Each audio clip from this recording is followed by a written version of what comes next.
Hello students, अब हमें inclined case के लिए सेंटर ऑफ प्रेशर का फॉर्मूला डिराइव करना सीखना है। तो ज़रा हम ये जो हमारा जो केस है, जो ये हमारा फिगर बना हुआ है, इसको हम लोग थोड़ा एक बार देख लेते हैं। जो इससे पहले के वीडियो में मैंने बहुत अच्छे से इसको डिस्क्राइब कर दिया है। अब देखिए, ये जो ऑब्जेक्ट है ये एक इंक्लाइंड ऑब्जेक्ट है। इसी को हमने यहाँ पर ये इसका क्या, ये सरफेस एरिया शो करता हुआ डायग्राम ये बना हुआ है। और ये जो है ये इसका सामने से देखने पर वैल्यू, ठीक है, डायग्राम है। तो ये जो है थीटा एंगल पर है। अब इस ऑब्जेक्ट पर हमने एक स्ट्रिप लिया हुआ है। इस स्ट्रिप का जो थिकनेस, जो परपेंडिकुलर जो इस स्ट्रिप का थिकनेस है वो dy है सॉरी। और जो इसका जो डिस्टेंस है फ्री लिक्विड सरफेस से वो है y। इस ऑब्जेक्ट का जो cg है उसका डिस्टेंस है dy। और इस ऑब्जेक्ट का जो सेंटर ऑफ प्रेशर है उसका डिस्टेंस है h स्टार। हमें h स्टार के लिए ही फॉर्मूला डिराइव करना है। नेक्स्ट हमने एक परपेंडिकुलर एक्सिस लिया हुआ है, OO एक्सिस लिया हुआ है। इस एक्सिस से ये जो ऑब्जेक्ट है ये परपेंडिकुलर पड़ रहा है। और सेम जैसे वर्टिकल के लिए हम लोग जब डेरिवेशन करते थे तो उसके लिए जैसा प्रोसीजर अप्लाई होता था वो सारे रूल्स रेगुलेशंस यहाँ पर फॉलो होंगे। तो ये जो ऑब्जेक्ट है, इस ऑब्जेक्ट में एक स्ट्रिप लिया हमने। इस स्ट्रिप का यहाँ से वर्टिकल डिस्टेंस जो है वो है y है। ये जो यहाँ पर इसके लिए जो cg है, cg का वर्टिकल डिस्टेंस जो है वो क्या है, y बार है। और यहाँ पर जो सेंटर ऑफ प्रेशर है इसका जो डिस्टेंस है वो क्या है, y स्टार है। ठीक है, तो y बार और y स्टार, इन तीनों में आपस में क्या रिलेशन है ये हम लोग देखिए पहले वाले वीडियो में देख चुके हैं, एक बार फिर से देख लेते हैं। ये देखिए ये रिलेशन है, ये रिलेशन भी अभी यूज़ होगा। यानी h इक्वल टू क्या हो जाएगा, y साइन थीटा। इसी तरह h bar equal to y bar sine theta, h star equal to y star sine theta. Okay, principle of moment आप लोगों ने पढ़ा होगा। प्रिंसिपल ऑफ मोमेंट का क्या मतलब होता है कि देखिए स्ट्रिप पर ये जो स्ट्रिप पर जो हाइड्रोस्टैटिक जो फोर्सेस लग रहे हैं उस फोर्स को इस स्ट्रिप पर F से रिप्रेजेंट किया है। और पूरे ऑब्जेक्ट पर जो फोर्स लग रहा है उसको हम लोग F से रिप्रेजेंट कर रहे हैं, जो कि कहाँ पर एक्ट करेगा, सेंटर ऑफ प्रेशर पर एक्ट करेगा। तो इस ऑब्जेक्ट को हम लोग स्ट्रिप से मिलकर बना हुआ मान सकते हैं। तो देखिए किसी एक्सिस से ये जो हर एक स्ट्रिप में लगने वाला फोर्स है मल्टीप्लाइड बाई ये जो फोर्स जहाँ पर लग रहा है और फ्री लिक्विड सरफेस के बीच का जो डिस्टेंस है, इन दोनों का मल्टीप्लिकेशन एक स्ट्रिप के लिए, ऐसे ही सभी स्ट्रिप के लिए df इंटू परपेंडिकुलर डिस्टेंस को मल्टीप्लाई करके प्लस कर देने पर जो हमें वैल्यू मिलेगी वो क्या होगा, f multiplied by perpendicular distance, जहाँ पर वो f एक्ट कर रहा है वो। ठीक, तो integration of df into perpendicular distance equal to f into perpendicular distance, ये प्रिंसिपल ऑफ मोमेंट्स है। वो प्रिंसिपल ऑफ मोमेंट यहाँ पर यूज होगा।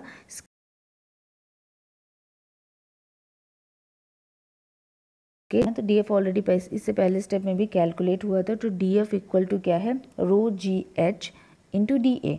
p इंटू डी ए होता है, p का value rho G H into D A. Rho क्या है, डेंसिटी ऑफ लिक्विड है जिसमें वो ऑब्जेक्ट रखा गया है। g acceleration due to gravity है 9.81।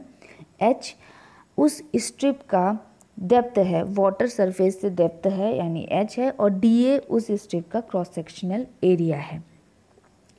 अभी अभी हमने एक फॉर्मूला देखा था ना जिसमें क्या था, h by y equal to sine theta था। तो यानी h equal to y sine theta रख सकते हैं।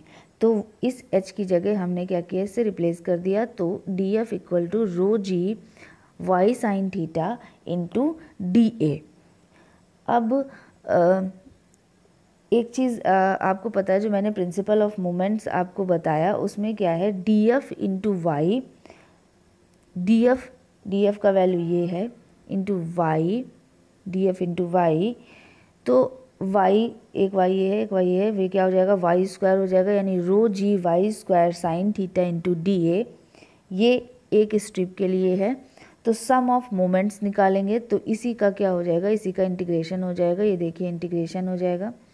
तो इसमें देखिए रो और जी और साइन थीटा, मतलब जो लिक्विड यूज़ है उसका डेंसिटी चेंज नहीं हो रहा है, जी का वैल्यू चेंज नहीं हो रहा है। इसके अलावा जो ऑब्जेक्ट का इंक्लिनेशन है वो फिक्स्ड है, मतलब साइन थीटा फिक्स्ड है तो साइन थीटा भी फिक्स्ड है। तो बचा क्या, जो वैल्यूज़ वैरी करेंगी वो बचा क्या, वाई स्क्वायर डी ए। तो integration of Y square D A. अब देखिए इंटीग्रेशन, कुछ चीज़ें हैं जो आप लोग इनिशियल समझ लीजिए। Integration of y d a, y d ए ये क्या रिप्रेजेंट करता है, क्रॉस सेक्शनल एरिया का मोमेंट, क्रॉस सेक्शनल एरिया का मोमेंट एक पर्टिकुलर एक्सिस के अबाउट, इसका समेशन जब हम लोग करेंगे तो हमें क्या मिलेगा, ये टोटल क्रॉस सेक्शनल एरिया का मोमेंट, जो क्रॉस सेक्शनल एरिया जहाँ जिस पॉइंट पर लग रहा है, तो क्रॉस सेक्शनल एरिया को हम लोग मानते हैं कि वो सी जी पर लग रहा है, तो वो वाई बार। अब अगर इसी मोमेंट का मोमेंट ले लिया जाए, मतलब वाई स्क्वायर डी ए ले लिया जाए और उसको हम लोग प्लस करें, तो इसके लिए एक वर्ड होता है ये, ठीक है, moment of inertia I not. लेकिन ये जो आई नॉट है वो उस पर्टिकुलर एक्सिस के अबाउट है जिससे ये वाई बार और वाई डिस्टेंसेस ली जा रही हैं। यानी प्रेजेंट केस में जो हमने अपनी ओर से एक इमेजिनरी ओ ओ एक्सिस बनाया है उसके अबाउट। तो integration of Y square D a equal to I naught हो जाएगा। तो ये वैल्यू जो है हम लोग क्या करेंगे, यहाँ पर रख देंगे। तो सम ऑफ मोमेंट्स इक्वल टू क्या हो जाएगा, रो जी साइन थीटा आई नॉट। और ये सम ऑफ मोमेंट जो मैंने आपको सबसे पहले जो केस बताया था कि फोर्सेस का समेशन, मतलब फोर्सेस, हर एक स्ट्रिप में जो फोर्स लग रहा है तो फोर्स का मोमेंट जो है उनका समेशन अगर हम करेंगे तो पूरे ऑब्जेक्ट पर लगने वाले फोर्स मल्टीप्लाइड बाय फोर्स जहाँ पर लग रहा है उसके बराबर होगा। तो देखिए जहाँ पर फोर्स लग रहा है, जितना फोर्स लग रहा है पूरे ऑब्जेक्ट पर वो है F, और कहाँ पर लग रहा है, वाई स्टार पर लग रहा है। तो y star F into y star equal to क्या हो जाएगा, रोजी साइन थीटा आई नॉट। यही चीज़ देखिए आगे की गई है, ये देखिए F into y naught equal to this. अब देखिए ये तो वैल्यू हो गई और यहाँ से हमने क्या निकाल लिया कि वाई नॉट इक्वल टू रोजी sine theta I not divide by F। अब F का वैल्यू हमें क्या पता है, रोजी ए एच बार पता है, हमने वैल्यू रख दी, रोजी ए एच बार रख दिया। इसके अलावा देखिए अब तो लगभग फॉर्मूला डेराइव हो गया है और अब हमें जो y के टर्म्स हैं उनको हटाना है, उनको रिप्लेस कर देना है h के टर्म्स से। तो देखिए y स्टार इक्वल टू क्या होगा, h star divide by sine theta, ये वैल्यू यहाँ पर रखेंगे। इसके अलावा रोजी साइन थीटा में कोई दिक्कत नहीं है, ये भी में कोई दिक्कत नहीं है, आई नॉट में इसको हमने रखा। इसके अलावा आई नॉट का वैल्यू, आई नॉट, ये देखिए हमने वाई स्टार को इससे रिप्लेस कर दिया है, ये sine theta sine square theta हो जाएगा। अब देखिए इस आई नॉट के बारे में जानते हैं। देखिए आई नॉट क्या है ना, जैसे ये ऑब्जेक्ट था, ये एक वाटर सरफेस है, ये इंक्लाइंट ऑब्जेक्ट है, तो ये क्या इसके पैरेलल था। तो देखिए जो इसमें ये जो आई नॉट है ये क्या है, आई नॉट जो है इस ऑब्जेक्ट का ये जो एक्सिस ओ ओ एक्सिस दिखी, इसके अबाउट मोमेंट ऑफ इनर्शिया था आई नॉट, ठीक है, क्योंकि हमने integration of d a y square, y ये वाली डिस्टेंसेस यहाँ से ले जा रहे हैं, वाई स्क्वायर डी ए को हमने आई नॉट रिप्लेस किया था। तो आई नॉट जो है इस ऑब्जेक्ट का मोमेंट ऑफ इनर्शिया है इस ओ ओ एक्सिस के अबाउट। हमें जो फॉर्मूले मोमेंट ऑफ इनर्शिया के सिखाए जाते हैं वो उसके सी जी के अबाउट होते हैं। तो जब सी जी के अबाउट होते हैं तो मतलब हमें आई जी का वैल्यू पता है, मोमेंट ऑफ इनर्शिया उसके खुद के सेंटर ऑफ ग्रेविटी के अबाउट, आई जी के अबाउट पता होता है हमें। तो एक और पैरेलल एक्सिस थ्योरम भी आपने पढ़ा होगा, ये भी आपने मैकेनिक्स पढ़ते टाइम फर्स्ट ईयर पे पढ़ा होगा। पैरेलल एक्सिस थ्योरम पे जो थ्योरम को पढ़ाई गई वो क्या था कि I naught equal to I G plus A Y bar का स्क्वायर। इसमें आई नॉट क्या है कि आई मतलब जो सेंटर ऑफ ग्रेविटी है उस लाइन के पैरेलल एक लाइन अगर एक एक्सिस है तो उस एक्सिस के अबाउट उस ऑब्जेक्ट का जो मोमेंट ऑफ इनर्शिया है वो इक्वल टू होता है उस ऑब्जेक्ट का सेंटर ऑफ ग्रेविटी के about moment of inertia plus object का क्रॉस सेक्शनल एरिया और दोनों के बीच का जो डिस्टेंस है, ठीक, दोनों के बीच का जो डिस्टेंस है उसका स्क्वायर के बराबर होता है। मतलब I naught equal to I G plus A into Y bar का स्क्वायर, यही होता है पैरेलल एक्सिस थ्योरम।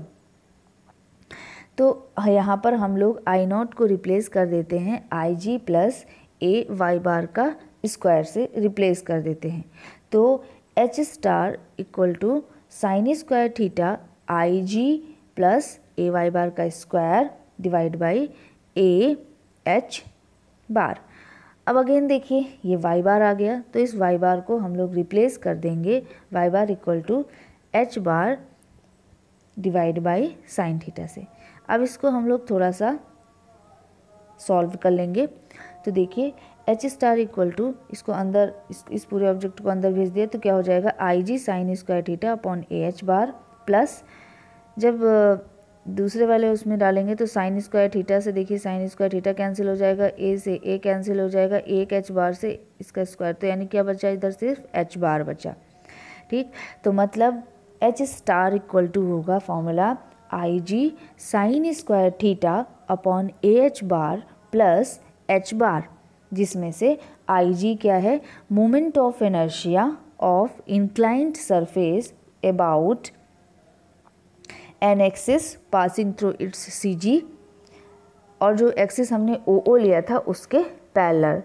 थीटा क्या है, theta inclination of that object है, ए उसका टोटल क्रॉस सेक्शनल एरिया है, और एच स्टार उस ऑब्जेक्ट का सी जी से लिक्विड सरफेस के बीच का डिस्टेंस है। ठीक, एक बार फिर से हम लोग मेमोराइज कर लेते हैं। तो जो हमारा प्लेन सरफेस था उसके लिए जो एच स्टार हमें मिला था वो क्या मिला था I G upon A H bar plus H bar, और अभी जो हमें मिला है फॉर्मूला एच स्टार का वो क्या मिला है I G sine square theta upon A H bar plus H bar. अब अगर यही थीटा, ये थीटा वेरी कर सकता है ना, अलग अलग मतलब अलग अलग सिचुएशन में थीटा अलग अलग होगा।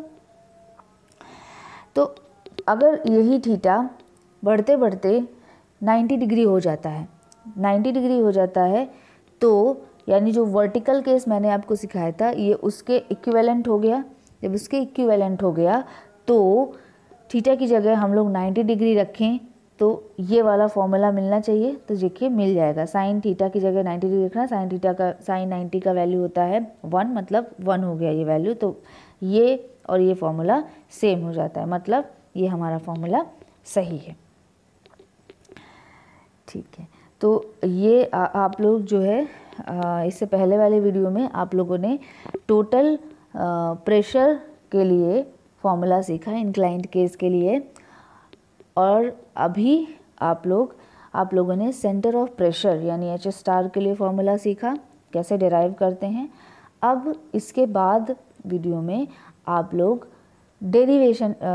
न्यूमेरिकल्स करेंगे, इंक्लाइंड केस के लिए भी न्यूमेरिकल्स करेंगे, और एक स्पेशल केस जबकि लिक्विड जो है वो चेंज हो रहा हो उस केस के लिए, क्योंकि अभी तक आप लोगों ने जितने भी केसेस सीखे हैं उसमें आप लोगों ने सेम टाइप का मतलब सेम टाइप के ही ऑब्जेक्ट, मतलब एक ऑब्जेक्ट एक ही तरीके के लिक्विड में रखा था, ऐसा केस देखा है।